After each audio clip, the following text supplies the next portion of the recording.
In this short tutorial I'm going to show you how to make lighting in this interior stadium. So my goal to achieve something like this. I created this render in 3D Studio Max using V-Ray. Then I imported this Max project into Unreal Engine 5.4 using Datasmith plugin.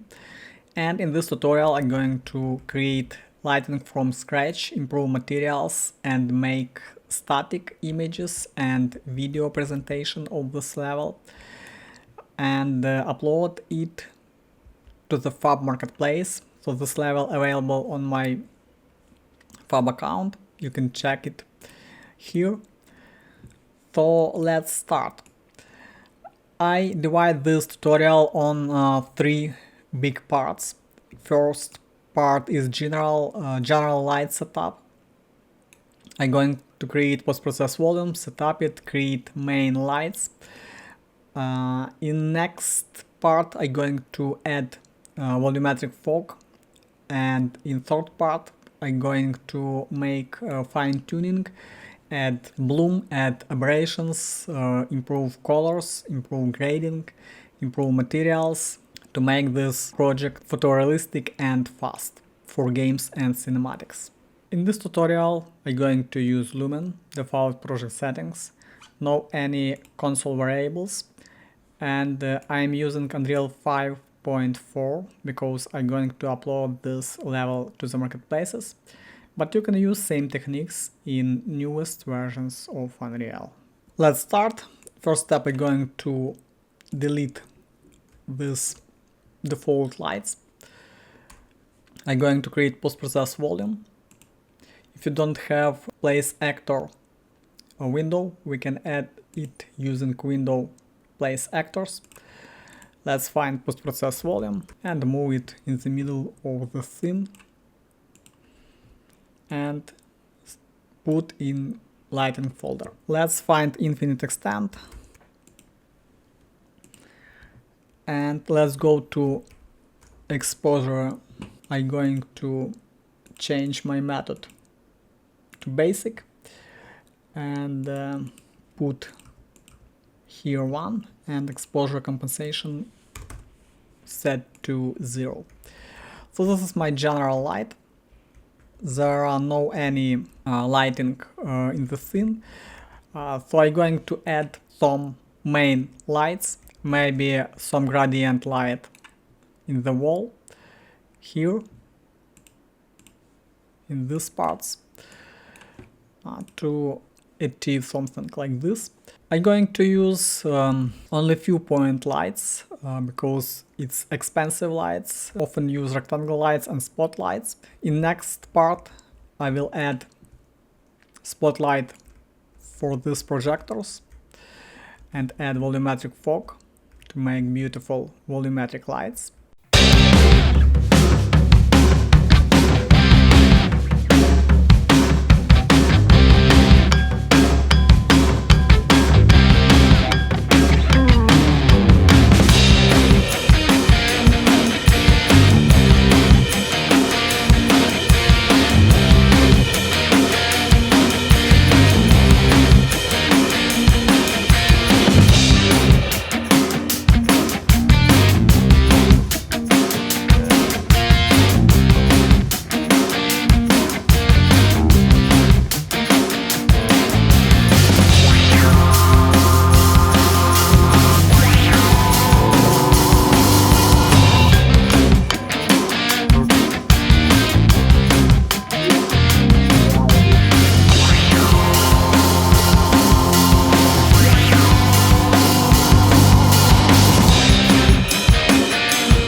line setup is completed. I created a few point lights, and also I created a lot of local lights. As you can see, I added to the name wall prefix, door prefix, other local words, so I can easily choose, for example, wall lights, all wall lights, and I can change parameters of these lights, for example, color, attenuation radius, and other parameters. Same for door lights. I can select, for example, down, all down doors, and all top, and change any parameter for all lights. Next step, I'm going to add exponential fog, start to create spotlights from projectors.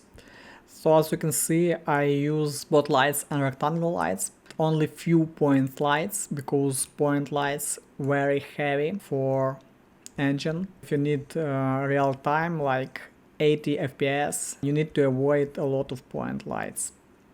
Also, you can disable shadows. For example, if your character don't intersect these lights, or maybe these lights, you can disable shadows in these lights and you will get higher FPS. Okay, let's create exponential fog. Put in the middle of the theme and move to the lighting folder. Inside fog, I'm going to activate volumetric fog, and also I'm going to increase density, maybe 0.1, 0.2, 0.2 I think will be enough for start. In the end of this tutorial, I will make fine-tuning of all effects, material, lights, local lights, so I will add light from here I think. But for now I'm going to make important part of this level, spotlight from projectors, and set up fog.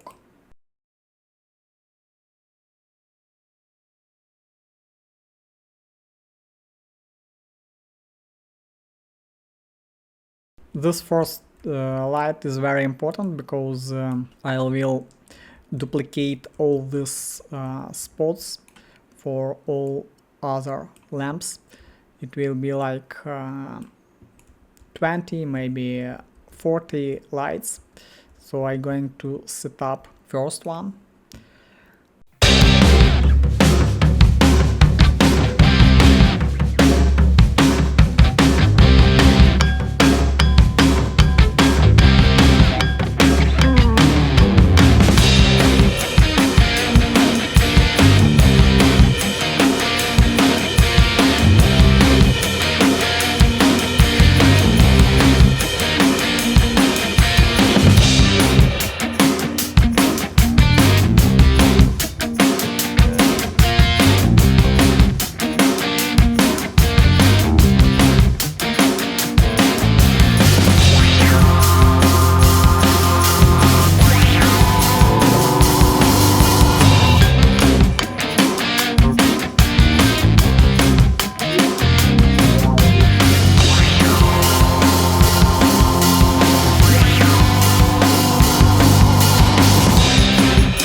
Okay, I think it will be something like this. Then I will change color all my spotlight to this, and let's start to duplicate.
Okay guys, my main spot setup is ready.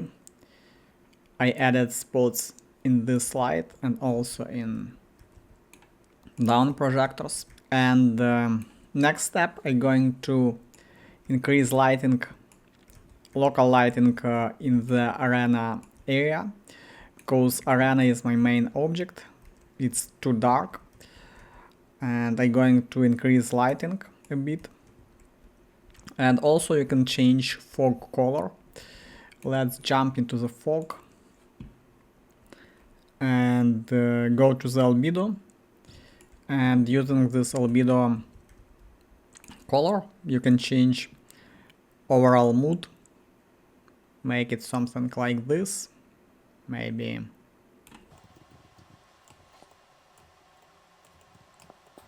In my reference, I have teal fog, so you can make it teal, or we can make it better. And let's increase density of the fog. 0.3. It's very dark albedo, so I'm going to make it more brighter. Okay, let's increase local lighting in the arena area.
Let's jump in post-process volume and make some final corrections. First, I'm going to decrease highlight contrast because I have a lot of highlight in this screen area.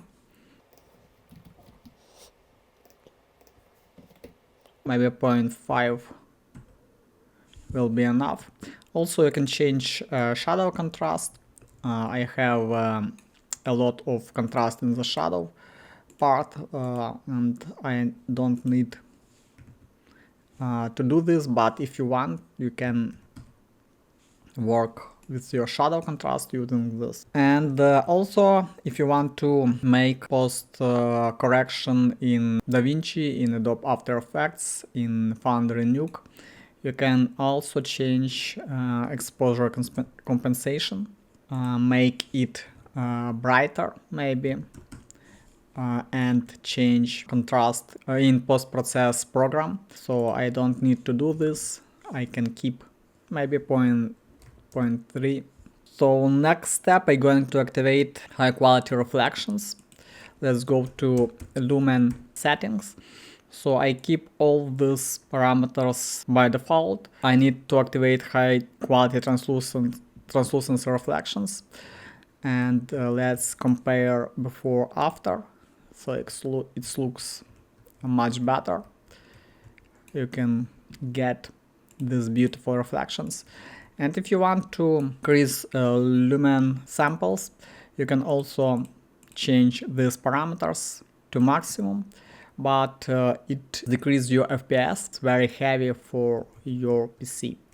Next step, I'm going to create beautiful bloom. Let's go to post-process volume, bloom settings, and change bloom to convolution. Also, I have my own convolution textures. Default textures is too simple. I have my own. You can get this pack on the Fab. There's a lot of beautiful bloom textures. I will use also in this Stadium project. I use by my own textures number 2, so I can change maybe this one. You can see in the slide convolution bloom, but I don't see in the other lights. Don't enough bright, so you can change brightness. Maybe 150 looks much interesting. Maybe 200.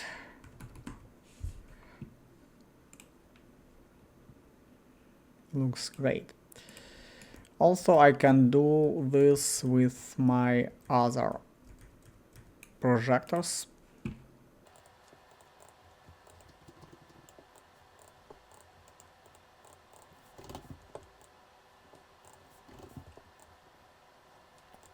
Convolution kernel bloom is also heavy for your PC.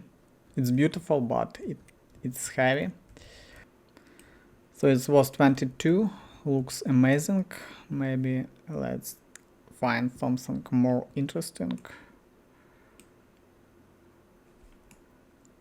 And next step, I'm going to add chromatic aberrations in my post-process volume. Intensity maybe 0.3 and start offset 0.5.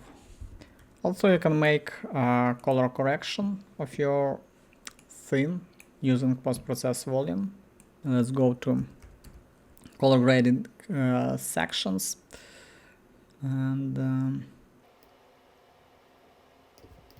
you can increase contrast, you can increase saturation, and you can decrease saturation in shadow.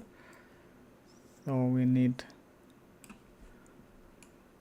a lot of shadow saturation.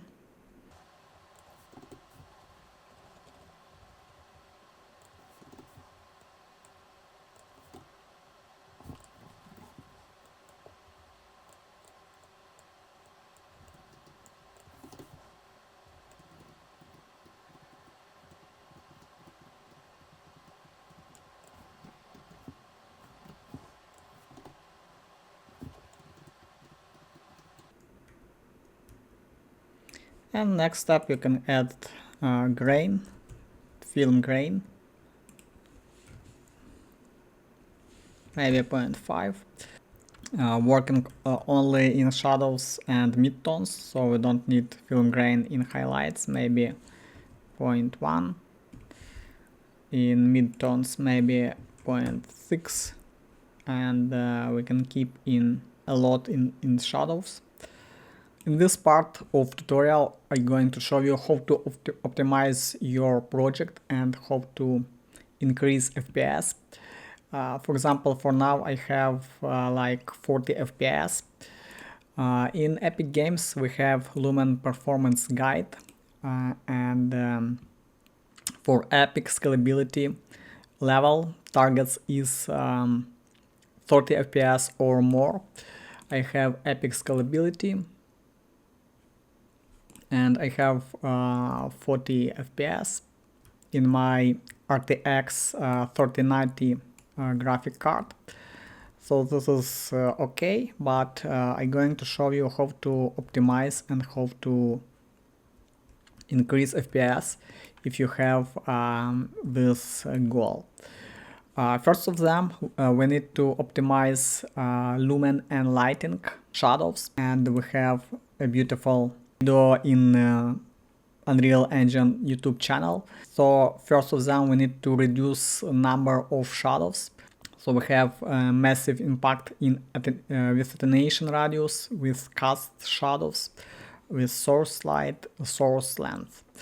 Also, we can disable cast shadow in some lights. We can, for example, disable shadows for these lights. We can select all wall lights, find shadows and disable shadows. Next step, we can go to the optimization view mode and switch to light map density and find assets with high light map resolution. For example, we have a few small guys. Can decrease light map resolution, Ctrl B to find this asset. Content browser, double click, light map resolution and set something like 8, maybe 4, yeah, and save it. But I have a few small projects with big light map resolution. My scene is optimized with this. Let's switch to the light density. Light density is more important part of the optimization. So we have this beautiful chart. So we have dark blue color in the left part and white color in the right part. You can see we have a lot of white area of my project. This means I have a very complex light of this in this part. How I can improve that? We can select this light, for example, and go to the attenuation radius and set something like 400. Let's switch to the lit mode, and it's okay. We need such a big radius, attenuation radius for this light. 400, 500 will be enough. And we can do the same with other projectors. We can do the same, for example, with this guy. 400, maybe. 300. Also, we can disable shadows. We don't need shadows for this light, but in this case, but if your character will intersect this light or enemy or other guy, we need shadow from this light in this case, so you can disable shadows, enable shadows if you need it. Let's switch to the light complexity mode. Also we have this guy with very big attenuation radius. Let's decrease.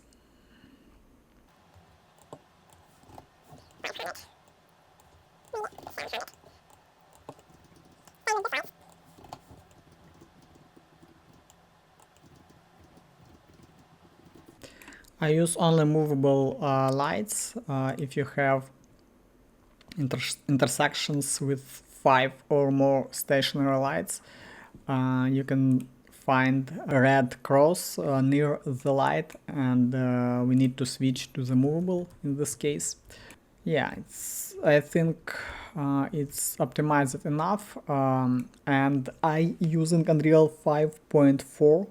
If you're using newest Unreal, for example 5.5, we have mega lights in this release, and we can activate mega lights, and mega lights auto fix all this problematic white area.